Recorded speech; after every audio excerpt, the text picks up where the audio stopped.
Hello and welcome to the lecture series of complex analysis. इस lecture में हम लोग कॉम्प्लेक्स इंटीग्रेशन के बाद वाला पार्ट पढ़ेंगे। मतलब यहाँ पे हम लोग स्टार्ट करने वाले हैं पावर सीरीज। थोड़ा सा डिफिकल्ट पोर्शन ये रहेगा, कड़वी दवा है, इसको आप थोड़ा सा एलोपैथी जो कड़वा दवा होता है ना उसको आप समझ करके थोड़ा सा हजम करना पड़ेगा। कोशिश करेंगे इसको होम्योपैथी बनाने का, ट्राई करते हैं। देखिए पावर सीरीज नाम से ही पता चल रहा है कि सीरीज में मतलब कुछ पावर लगे होंगे, मतलब कुछ एक्सप्रेशन होगा उसमें पावर लगे होंगे और उसको हम लोग एक्सपैंड करके किसी तरह से सीरीज बना सकते हैं। ठीक है, there are two forms of power series. पहले जो मेन जिस्ट है ना वो मैं आपको बता देता हूं। इसका थ्योरी पार्ट हम लोग लेक्चर के लास्ट में, मतलब पावर सीरीज जब खत्म होने वाला रहेगा उसमें जो थ्योरेटिकल बैकग्राउंड होगा वो मैं आपको लास्ट में दूंगा, क्योंकि इसमें इस टॉपिक में थ्योरेटिकल बैकग्राउंड अगर मैं स्टार्टिंग में दूं तो आपको समझ में नहीं आएगा। बहुत ही गंदा दिया हुआ है किताब में भी, बहुत ही टेक्स्ट बुक में, क्या एप्सिलॉन ऐसे इतना कॉम्प्लिकेट करके दिया हुआ है। हम कोशिश करेंगे कि आपका सिंप्लीफाई करने का, ताकि आपका प्रॉब्लम बन जाए, मकसद वही है। ठीक है, तो देखो पावर सीरीज नाम का कुछ चीज होता है, उसके दो फॉर्म होते हैं। There are two forms of power series. पहला फॉर्म बोला, ये समेशन का सिंबल जानते हो ना, summation n is equal to 0 से infinity an z minus z nought power n। क्या बोल दिया, z minus z nought power n। इसके साथ an को मल्टीप्लाई किए हैं, ये पूरे एक्सप्रेशन को मेरे को एक्सपैंड करा देना है। कहां से कहा, n इज इक्वल टू 0 से लेकर के इंफिनिटी तक।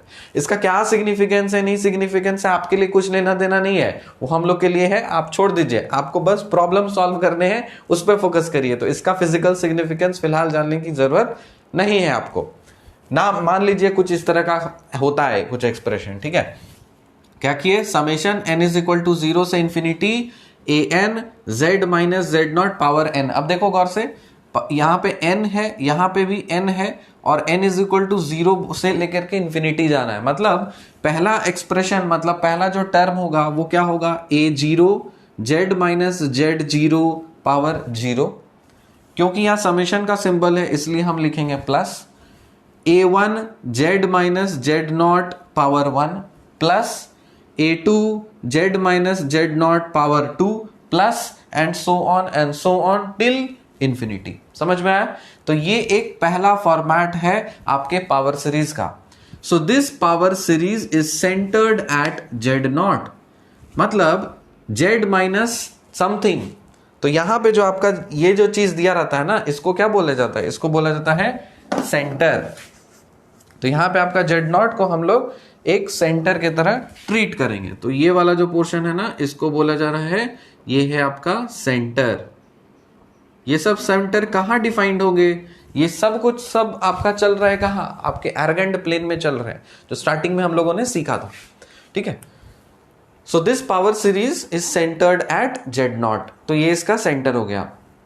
यहां पे an जो है और जेड नॉट है, ये क्या है, ये आपके कॉम्प्लेक्स कॉन्स्टेंट्स हैं, और z जो है ये है आपका कॉम्प्लेक्स वेरिएबल। तो एक छोटी छोटी बारीकी को थोड़ा ध्यान से समझे। मैंने कुछ इस तरह का एक्सप्रेशन बनाया, z minus z nought power n, इसको मल्टीप्लाई किया an के साथ। अब इस पूरे एक्सप्रेशन को एक्सपैंड करा देना है 0 से लेकर के इंफिनिटी तक। अगर मैं कुछ इस तरह का फॉर्मेट लिखता हूं एक्सप्रेशन, तो उस चीज को बोला जाएगा पावर सीरीज। ये एक तरह का पावर सीरीज है जिसमें पावर सीरीज जो है वो कहां से, उसका सेंटर का जेड नॉट है, उसका सेंटर। ठीक है, तो मान लो ना कोई भी एक आर्गेंड प्लेन है, यहां पे कोई जेड नॉट एक कॉम्प्लेक्स कांस्टेंट है सपोज यहां पे, तो इस पर्टिकुलर सेंटर से इसको सेंटर कंसिडर किया। अब इसी सेंटर से ओरिजिनेट होता हुआ पावर सीरीज डेवलप हुआ है। ठीक है, तो ये एक तरह का पावर सीरीज है। अब हम क्या कर रहे हैं, इसी वाले एक्सप्रेशन में थोड़ा सा मॉडिफिकेशन। ये जो मैंने सेंटर कहीं पे भी रैंडमली मान लिया था, अब मैं इस सेंटर को यहां पे नहीं, एक ओरिजिन पे मानूंगा। अगर मैं इस सेंटर पॉइंट को ओरिजिन पॉइंट पे कंसिडर कर दूं तब ये वाला जो आपका पावर सीरीज का एक्सप्रेशन है क्या हो जाएगा बताओ। जेड नॉट को क्या लिखना है, देखो ध्यान से गौर से देखो, यहां पे जेड नॉट को डायरेक्ट हम 0 नहीं लिखेंगे, क्योंकि 0 क्या है, कॉम्प्लेक्स के टर्म्स में लिखना है ना। तो इसको जेड नॉट यहां पे ओरिजिन लेना है। ओरिजिन क्या होता है, 0 प्लस आई टाइम्स 0, बुझली। यहां से z माइनस जेड नॉट करो तो z माइनस जेड नॉट करेंगे तो क्या होगा, z माइनस 0 प्लस आई टाइम्स 0। अब क्योंकि ये रियल और इमेजिनरी पार्ट में डिवाइडेड फॉर्म में है, इसीलिए हम z को भी तो डिवाइडेड फॉर्म में लिख ही सकते हैं, कोई दिक्कत नहीं है। तो z के बदले हम लिख सकते हैं x प्लस आई वाई माइनस 0 प्लस आई टाइम्स 0। मैं वैसे आपको पता है कि z नॉट को 0 पुट करोगे तो यहाँ 0 आएगा ही, लेकिन मैं एक्चुअली कैसे आता है वो मैं आपको सिखा दे रहा हूं। आपको पता है कि रियल पार्ट को करना होता है अलग, इमेजिनरी पार्ट को करना होता है अलग। तो जब तुम माइनस यहां से सेपरेट करोगे तो देखो यहां पे क्या होगा, x प्लस आई वाई हो गया, फिर माइनस 0 हो गया और माइनस आई टाइम्स 0 हो गया।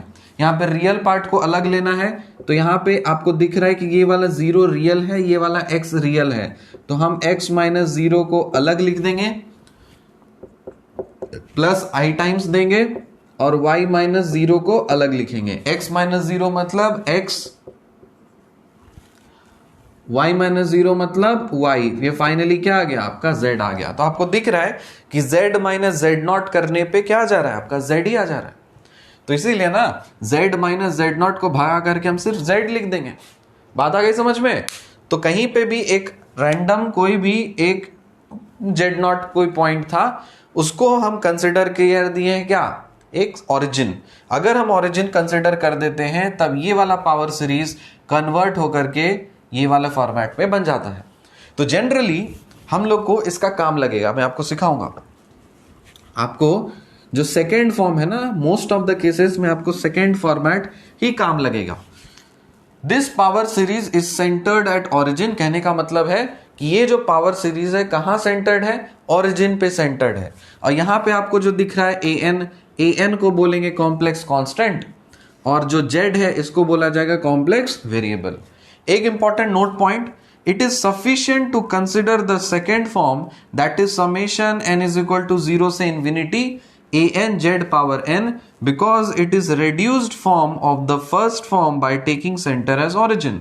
मतलब ये लेना सफिशिएंट है क्योंकि यही वाला जो चीज है ना, इसी को हम मॉडिफाई करके इसका रिड्यूस करके कि ओरिजिन को मैंने सेंटर माना है या फिर सेंटर को आपने ओरिजिन माना है, तब उस केस में जो आपका पावर सीरीज होगा वो कुछ इस तरह से होगा। तो इस स्टैंडर्ड फॉर्मेट को याद रखेंगे, आई होप ये याद रहेगा आपको, ठीक है। कुछ important note points, if the power series summation n is equal to 0 से infinity an zn is convergent. अब क्या है कन्वर्ज, देखो डायग्राम से सीखो, कन्वर्ज किसको बोलते हैं, डाइवर्ज किसको बोलते हैं। कन्वर्ज मतलब इस तरह से किसी एक पर्टिकुलर पॉइंट पे इस तरह से गिरता हुआ, इसके क्लोज आता हुआ, तो उसको बोलते हैं कन्वर्जिंग, है ना। मतलब ऐसे करके कहीं पे सिकुड़ रहा हो तो उसको, ये कन्वर्जिंग का सेंस होता है। तो डायरेक्शन क्या दिखाएंगे हम, ऐसे दिखाएंगे कि ये कन्वर्ज कर रहा है। डाइवर्ज करने का मतलब यहां से कहीं बाहर की तरफ निकल रहा हो, मतलब छितरा रहा हो, ठीक है ना। मतलब देसी थेथर भाषा में जो अपना होता है उसमें क्या बोलते हैं, छितरा गया पूरा, ऐसा मारेंगे ना छितरा आ जाओगे, मतलब डाइवर्ज हो जाओगे, ठीक है। और किसी किसी को ऐसा देता है ना तो थोड़ा इमोशनल हो जाता है ना, क्या हो जाता है, कन्वर्ज हो जाते हैं। तो ये केस का है कन्वर्जेंस, मतलब ये मोहब्बत की सिंबल है, लव। जैसे होता है ना किसी को आप हग करते हो तो थोड़ा सा मान लो इमोशनल हो जाता है, तो उसको आप कैसे कन्वर्ज करते हो, उसको गले लगाते हो, उसको कंसोल करते हो, अच्छा सो जाओ बाबू, सो जाओ बाबू, है ना। बच्चा को लेकर कन्वर्ज करते हैं। और कोई होता है कि बंचड़ बच्चा होता है बहुत ही शैतान, तो उसका क्या करता है, मारेंगे दो लपड़ के छितरा आ जाओगे, तो क्या हो जाएगा ये डाइवर्ज। तो इसका मतलब हिट, ठीक है। तो आप याद रखिएगा, डाइवर्ज मतलब फैल जाना इस तरह से, और कन्वर्ज मतलब पूरी तरह से एक फोकस, एक पॉइंट पे सिकुड़ जाना, ठीक है। तो if the power series this is convergent, मतलब ये अगर एक पावर सीरीज कन्वर्जेंट है, moreover if summation n is equal to 0 से इंफिनिटी, इसका मॉड ले लीजिए, ये भी अगर कन्वर्जेंट है, तब उस केस में ये जो पावर सीरीज होगा ना, इसको हम लोग एब्सोल्यूट कन्वर्जेंट बोलेंगे। कॉमन सेंस अब आता है यार, एब्सोल्यूट लगा दिया ना, तो ये कन्वर्जेंट है तो एब्सोल्यूट कन्वर्जेंट ही बोलेंगे। समझ में आया कि नहीं। तो अगर मान लीजिए ये वाला चीज कन्वर्जेंट है और ये वाला चीज अगर कन्वर्जेंट है, तब इसको हम लोग एब्सोल्यूट कन्वर्जेंट बोलेंगे। अब देखो, if the power series this is convergent, ये वाला सिर्फ अगर कन्वर्जेंट है, लेकिन इसका जो एब्सोल्यूट है वो अगर कन्वर्जेंट नहीं है, मतलब डाइवर्जेंट है, तब इस केस में हम लोग क्या बोल सकते हैं, इस पावर सीरीज को कंडीशनली कन्वर्जेंट बोलेंगे। तो दो तरह का कन्वर्जेंस आपको सिखाया, एक एब्सोल्यूट कन्वर्जेंस और एक कंडीशनली कन्वर्जेंस। एब्सोल्यूट कन्वर्जेंस मतलब कि अगर आपका कोई एक पावर सीरीज कन्वर्जेंट है, साथ ही साथ उस पावर सीरीज का मॉड्यूलस या एब्सोल्यूट वैल्यू भी अगर कन्वर्जेंट है, तब उस केस में आप पूरे पावर सीरीज को एब्सोल्यूट कन्वर्जेंट बोल सकते हो। अगर आपका कोई पावर सीरीज कन्वर्जेंट है लेकिन उसका एब्सोल्यूट जो है वो कन्वर्जेंट नहीं है, रादर देन डाइवर्जेंट है, तब हम उस पावर सीरीज को कंडीशनली कन्वर्जेंट बोलेंगे। तो इस पर्टिकुलर सेक्शन में हम लोगों ने क्या सीखा, सबसे पहले डिफाइन किया कि पावर सीरीज, ठीक है, दो तरह का पावर सीरीज होता है। इसका मैंने डेफिनेशन अभी नहीं दिया है, इसका एकदम लास्ट में दूंगा। मान लीजिए कोई पावर सीरीज नाम का कुछ होता है, ठीक है, उसके दो फॉर्मेट होते हैं, एक ये और एक ये। यहां पे जो सेंटर है, कहीं पे भी कोई भी रैंडम कॉम्प्लेक्स कांस्टेंट z0 पे, an आपका एक कॉम्प्लेक्स कांस्टेंट है, z0 भी एक कॉम्प्लेक्स कांस्टेंट है, यहां पे इसको सेंटर कंसीडर किया जाता है, और z कोई कॉम्प्लेक्स वेरिएबल है, इसको आप n से लेकर के इंफिनिटी तक आप पूरा उसको गाड़ी चला दो, ठीक है। इसी को रेड्यूस्ड फॉर्मेट में हम इस तरह से लिख सकते हैं, जब आप इस सेंटर पॉइंट को ओरिजिन कंसीडर कीजिएगा, तब इस फॉर्मेट को हम इस फॉर्मेट में लिख सकते हैं। इसको भी हम लोग पावर सीरीज बोलेंगे, लेकिन वो कहां पे सेंटर्ड होगा, ओरिजिन पे होगा। तो generally most of the cases में हमारा जो काम रहेगा प्रॉब्लम सॉल्व करने का, हम लोग इस पे फोकस करेंगे। अब आपको सिखाएंगे एक अलग मतलब अगले सेक्शन में रेडियंस ऑफ कन्वर्जेंस निकालना, ठीक है, बहुत सिंपल सा चीज है। इंपॉर्टेंट दो नोट पॉइंट्स मैंने आपको सिखा दिया, दो अलग अलग चीज, एक एब्सोल्यूट कन्वर्जेंट और एक कंडीशनली कन्वर्जेंट। एब्सोल्यूट कब, जब पावर सीरीज कन्वर्जेंट होगा, साथ ही साथ उसका एब्सोल्यूट भी कन्वर्जेंट होगा, तब एब्सोल्यूट कन्वर्जेंट बोलेंगे। और कंडीशनली कब बोलेंगे, जब पावर सीरीज कन्वर्जेंट होगा लेकिन उसका एब्सोल्यूट कन्वर्जेंट नहीं होगा, रादर देन डाइवर्जेंट होगा, तब हम उसको कंडीशनली कन्वर्जेंट बोलेंगे। आई होप समझ में आ गया होगा। इसके अगले सेक्शन में हम लोग सीखेंगे रेडियस ऑफ कन्वर्जेंस निकालना। इसको आप नोट करिए।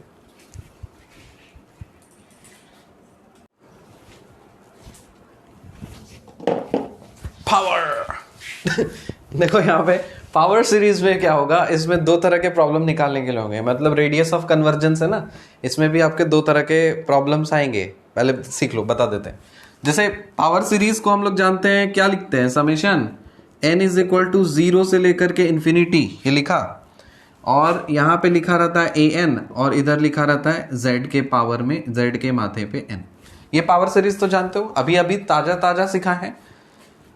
बाय डिफॉल्ट यहां पे अगर तुमको n is equal to 0 to infinity नहीं लिखा हुआ रहे, सिर्फ तुमको समेशन an और z पावर n भी लिखा रहे, तो बात बराबर है। तो बाय डिफॉल्ट हम लोग यही समझेंगे कि n की जो वैल्यू है वो 0 से लेकर इंफिनिटी तक टेंड कर रही है या फिर जा रही है, ठीक है।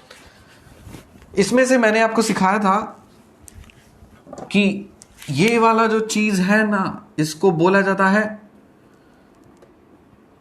क्या है, ये इसको बोलते हैं complex constant, complex constant.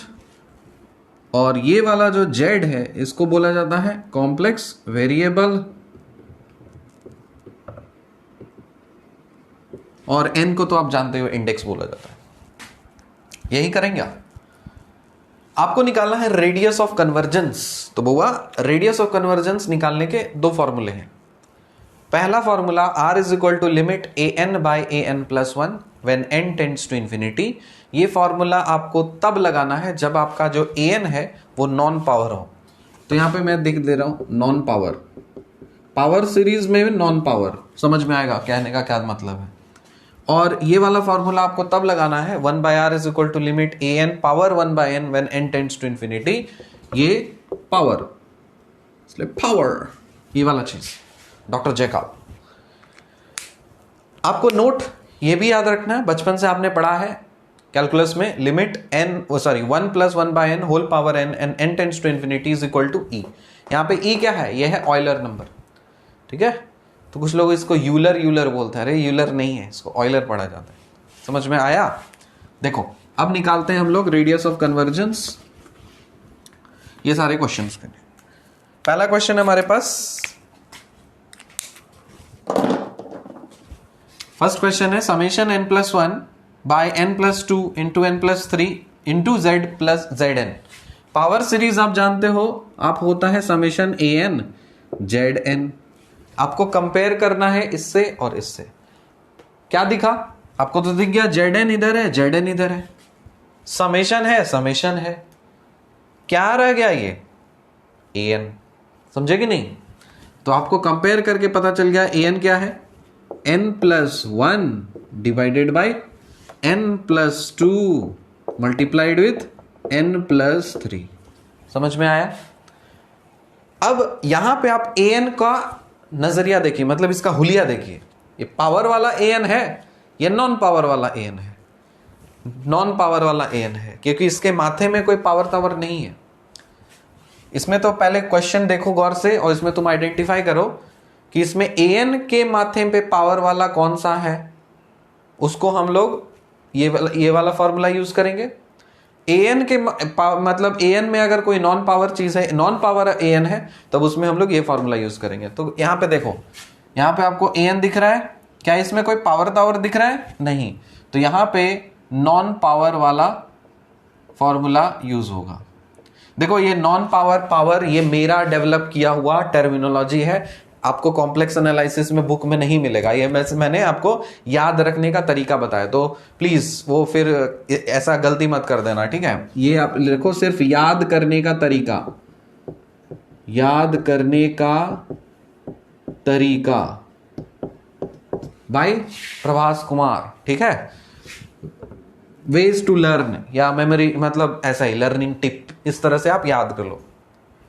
Non power वाले फॉर्मूला ये, पावर वाला ये। अब पहले अब देखो यहाँ पे, ये तो नॉन वाला, इसमें तो पहला वाला फॉर्मूला लगेगा। सेकंड वाले क्वेश्चन में गौर से देखो, an क्या है? an है आपका zn को छोड़ करके, तो यहाँ पे 1 बाय n फैक्टोरियल, इसमें भी कोई पावर तो नहीं है, तो यहाँ पे भी हमको नॉन पावर वाला ही फॉर्मूला लगेगा। सबसे पहले यही आइडेंटिफाई कर लेना है कौन से क्वेश्चन में कौन सा फॉर्मूला यूज करना है। यहां पे देखो an में, यहां पे ये जो चीज दिख रहा है n factorial by n to the power of n, क्या बोले यहाँ पे? n factorial by n to the power n। यहां पे क्या किए? ये भी हम नॉन पावर बोलेंगे, इसको नॉन पावर बोलेंगे। आपको पावर अभी समझ में आएगा। ये भी है आपका नॉन पावर वाला फॉर्मूला, यहां पे भी नॉन पावर। n के माथे पे देखने का जरूरत नहीं है, आपका an जो है ना, उसको गौर से देखो। यहां पे देखो ये चीज आ गया, स्क्वायर, क्यूब, पावर 4, पावर 3, ऐसा टर्म रहेगा, तब उसको आप बोलोगे कि वो पावर वाला चीज है। तो ये इसलिए मैंने बता दिया, आपके टेक्स्ट बुक में पावर नॉन पावर नाम का कहीं कोई चीज नहीं मिलेगा आपको, विकिपीडिया, गूगल कहीं नहीं मिलेगा। ये मेरा टेक्निक डेवलप किया हुआ है ताकि हम आइडेंटिफाई कर सके कौन से फॉर्मूला, कौन से क्वेश्चन में क्या फॉर्मूला यूज करना है, ठीक है? तो आपको क्वेश्चन देख करके पता चल जा रहा है नहीं? तो यहाँ पे दिख रहा है कि इसमें हमको पावर वाला फॉर्मूला यूज करना है, और इसमें भी हमको, क्योंकि इसका स्क्वायर दिया हुआ है, तो इसमें भी हमको पावर वाला फॉर्मूला ही यूज करना है। इतना क्लियर हो गया? तो पहला स्टेप यही है रेडियस ऑफ कन्वर्जेंस निकालने का, कि सबसे पहले क्वेश्चन देकर के आप आइडेंटिफाई करिए कौन से क्वेश्चन में कौन सा फॉर्मूला फिट बैठेगा। तो आपको पता चल गया, अब चलो सॉल्व करते हैं। an जैसे पता चल गया ना, तो यहाँ पे देखो नॉन पावर, मतलब चलो आ जाओ यहाँ पे फॉर्मूला में। इस फॉर्मूला में आपको an भी चाहिए, an प्लस 1 भी चाहिए। तो जैसे आपने an निकाल लिया, तो यहां से an प्लस 1 निकाल लो। जहां जहां n होगा वहां वहां हम n प्लस 1 बैठा देंगे, तब इसको हम लिख सकते हैं n प्लस 1 प्लस 1। n के जगह पे ये बैठा दिया, प्लस 1 कर दिया। n प्लस 2 करना है, मतलब n प्लस 1 प्लस 2। ये तो हो गया मेरा पहला वाला पार्ट। जहां जहां n है वहां वहां हमको n प्लस 1 बैठाना है। यहां पे देखो n प्लस 3 है, n प्लस 3 मतलब n प्लस 1 किया, फिर प्लस 3 कर दिया। आई बात समझ में? इसको थोड़ा सा और सिंप्लीफाई करते हैं, n प्लस 2 हो जाएगा, तो लिखो n plus 2 divided by n plus 3, n plus 4। यहाँ पे n प्लस 3 और n प्लस 4। क्लियर है? an पता चल गया, an प्लस 1 पता चल गया। अब आपको क्या करना है? दोनों को डिवाइड कर देना है। डिवाइड करते हैं, a n divided by a n plus one कर दीजिए। तो ए एन आपको दिख रहा है क्या, n plus one divided by, यहाँ पे आप लिखोगे एन प्लस टू, यहाँ पे एन प्लस थ्री लिख दिया। इसको यहाँ पे डिवाइड करना है तो यहाँ पे क्या करोगे, एन प्लस टू इधर आ जाएगा, आ गया, और n plus three n plus four ऊपर जाएगा। अरे वही आएगा ना, नहीं समझ में आ रहा तो हम देखो इस तरह से करते हैं। डिवाइड करना है तो n प्लस वन ऐसे रखो divided by n plus two n plus three कर दिया, ये वाला बच्चा वाला सिंबल डाल दो डिवाइडेड बाय। इससे करना है हमको तो लिखेंगे n plus two divided by n plus three फिर n प्लस फोर। अब क्या करना रहता है, इसको मल्टीप्लाई करके रेसिप्रोकल लेना होता है। ये सब चीज भी सिखाना पड़ेगा आजकल मुझे। तो यहां से आप क्या लिखोगे, a n divided by a n plus one is equal to n plus one divided by n plus two n plus three multiplied with, पलट जाएगा इधर n plus three n plus four by n plus two. यहां से n plus three काट डालो, यहां पे लिखा जाएगा आपका n plus one n plus four divided by n plus two, ये हो गया, और इसका होल स्क्वायर। अब क्या करना रहता है, आप n कॉमन ले लीजिए। तो यहां से इधर कॉमन ले लो n, तो इधर कॉमन लोगे तो one plus one by n होगा। यहां से भी n कॉमन ले लो तो n ले लो, one plus four by n होगा। नीचे से n स्क्वायर कॉमन ले लो तो आपको one plus two by n का स्क्वायर मिलेगा। यहां से n स्क्वायर, ये पूरा का पूरा कट गया है। an by n plus one आपको इस फॉर्मेट में मिल चुका है। समझदारी की बात यह है प्रभु कि limit n tends to n infinity अब इस फॉर्मेट में लगाना उचित है, पूरी तरह उचित है, क्योंकि जैसे आप इंफिनिटी डालोगे वन बाय इंफिनिटी हो जाएगा जीरो, फोर बाय इंफिनिटी हो जाएगा जीरो, टू बाय इंफिनिटी हो जाएगा जीरो। तो one by infinity zero, one plus zero बोले तो वन, वन प्लस जीरो बोले तो one, one plus zero one का स्क्वायर मतलब वन। कितना आ गया गुरु, वन आ गया है। तो इसका आंसर आ चुका है रेडियस ऑफ कन्वर्जेंस वन। आसान लगा, ऐसे ही आसान लगना चाहिए। अगला सवाल देखो, इसको हमको सॉल्व करना है। इसमें एक और नोट पहले हम लिखा देते हैं वरना हो जाओगे कंफ्यूज। तो ये पहला नोट जानते हो ना, एक और जानते हो क्या, n factorial, n into n minus one factorial जानते हो कि नहीं जानते हो? अगर हम बोले कि बताओ बउआ 3 फैक्टोरियल क्या होता है, तुम बोलोगे सर ये 3 इंटू टू इंटू वन होता है। तो क्या हम इसको 3 इंटू टू फैक्टोरियल नहीं बोल सकते? बिल्कुल बोल सकते हैं। 7 फैक्टोरियल मतलब 7 into 6 into 5 into 4 into 3 into 2 into 1।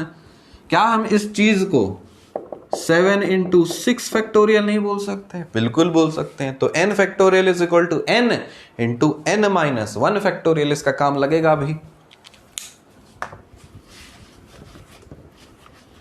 आ जाओ सेकेंड सवाल में। सेकेंड क्वेश्चन है हमारे पास, summation 1 by n factorial zn। Compare करो तो पावर सीरीज से। आपका पावर सीरीज था क्या था, an z पावर n। जब दोनों को कंपेयर करोगे आपको zn दिखा, समेशन दिखा, क्या बच गया, an। तो यहां से आपको an लिख सकते हो क्या, 1 बाय n फैक्टोरियल। ठीक, कौन सा फॉर्मूला लगाना है, नॉन पावर वाला, नॉन पावर के ये।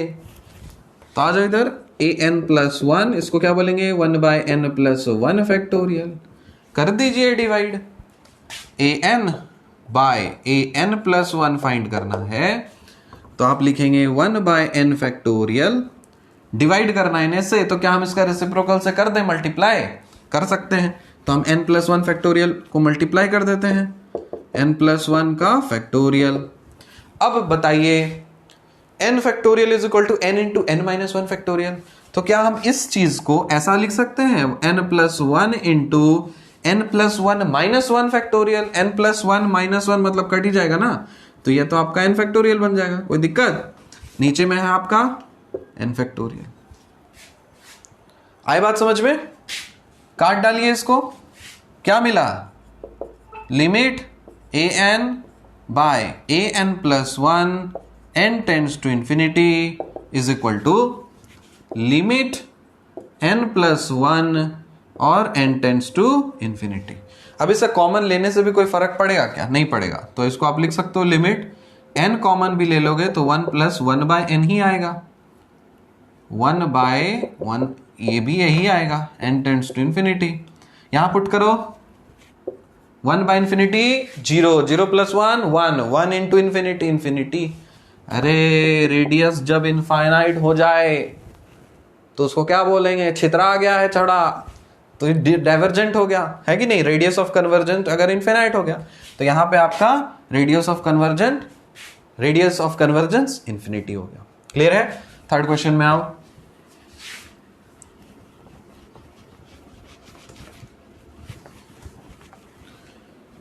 देखो थर्ड क्वेश्चन, पावर सीरीज जानते हो, समेशन an zn होता है। यहां पे भी दिख रहा है आपको समेशन कॉमन, zn कॉमन, बच क्या गया ये। तो यहां से आपको an पता चलेगा। an देखो क्या है, n factorial divided by n के पावर n। यहां से हमको क्या चाहिए? यहां से हमको चाहिए an+1, तो n+1 factorial divided by n+1 power n+1। ठीक, डिवाइड करना है अब हमें, तो आप करिए इसको divide. Limit an by an+1 n tends to infinity, यही फाइंड करना है ना भैया। तो इसको करो, ये बन जाएगा आपका n factorial by n power n into n+1 के पावर में n+1 डिवाइडेड बाय n के पावर में ना मल्टीप्लाई करना है ना, तो ऊपर जाएगा n पावर 1 n+1 और नीचे में आ जाएगा आपका n+1 फैक्टोरियल। ठीक है, अब इसको देखो गौर से, क्या हम इसको ऐसा लिख सकते हैं n+1 का power n into n+1, power n into n+1 लिख ही सकते हैं, इसमें तो कोई दिक्कत ही नहीं, कोई बात ही नहीं है। और इस चीज को क्या लिख सकते हैं? इसको हम लिख सकते हैं क्या, n+1 इंटू n+1 -1 फैक्टोरियल। तो इसको हम लिखेंगे -1 +1 -1 कट जाएगा, तो ये आपका n फैक्टोरियल होगा। आया समझ में कि नहीं? तो यहां से देखो n फैक्टोरियल गया, n फैक्टोरियल गया, n+1 गया, n+1 गया। ठीक है, अब देखो क्या बन गया, ये तो बन गया, अरे वही तो, यहां से n पावर है ना, अंदर लेके चले जाएंगे हम, तो यहाँ इसको हम करेंगे क्या, 1+1/n पावर n, ये होगा ना। देखो इधर भी पावर n, इधर भी power n, whole power n तो कर दिए हम। अब इस चीज को हम n से डिवाइड करेंगे तो n/n 1 हो जाएगा, 1/n मतलब 1/n ही होगा, और n टेंड्स टू इंफिनिटी। बचपन में कैलकुलस में हमें पढ़ाया गया था, सिखाया गया था, याद कराया गया था, रटवाया गया था कि limit 1+1/n whole power n and n tends to infinity is equal to e। E बोले तो ऑयलर वाला ई, वैल्यू कितना होता है 2 पॉइंट समथिंग ब्ला ब्ला ब्ला, ठीक है 2.7 समथिंग। तो ये हो गया आपका ऑयलर, आ गया ना रेडियस ऑफ कन्वर्जेंसी। ठीक, चौथा सवाल में